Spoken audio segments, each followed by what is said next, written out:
respectiv am făcut material 30 de ani de la moartea Mărișoarei Stănescu cu și aseară i-am dedicat părinții Michila Stănescu o poezie, o melodie care o să o găsim în fața dumneavoastră. Pașii de bujori ca Dumnezeu.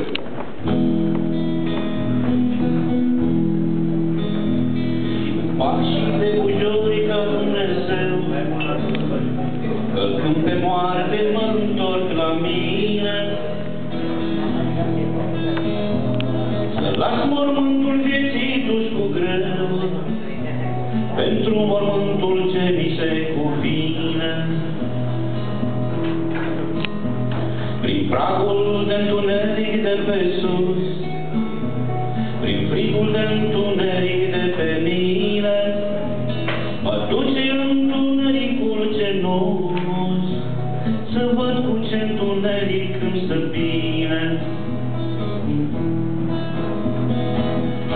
Sufletul nu ține minte, sufletul dacă a plecat, nu vorbește trei cuvinte cu pământul în care a stat. Sufletul nu știe cum și de ce anume m-a strâns tatăl de pe drum. Nu mai tatăl poate spune.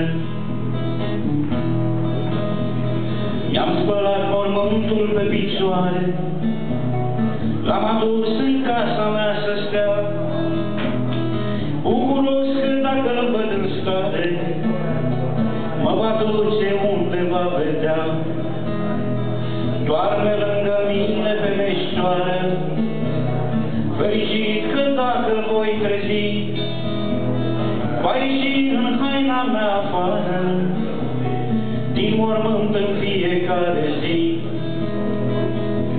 Sufletul nu știe cum și de ce anume m-a strâns tatăl de pe drum.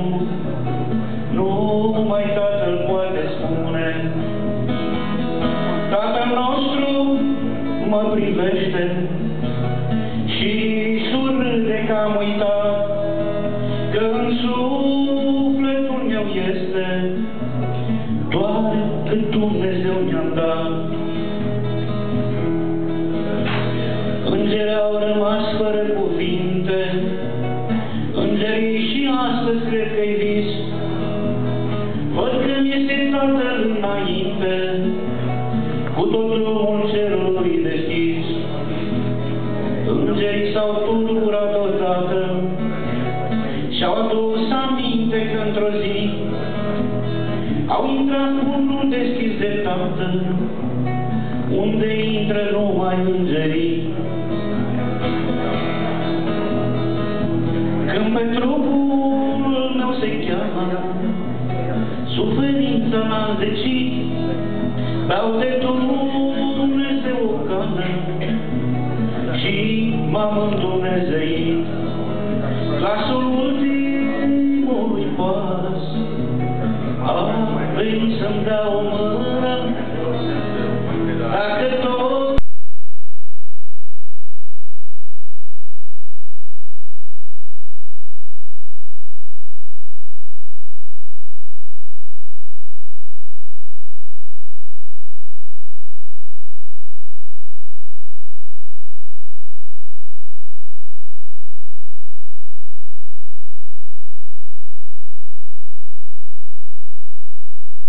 sufletele drum spre Dumnezeu,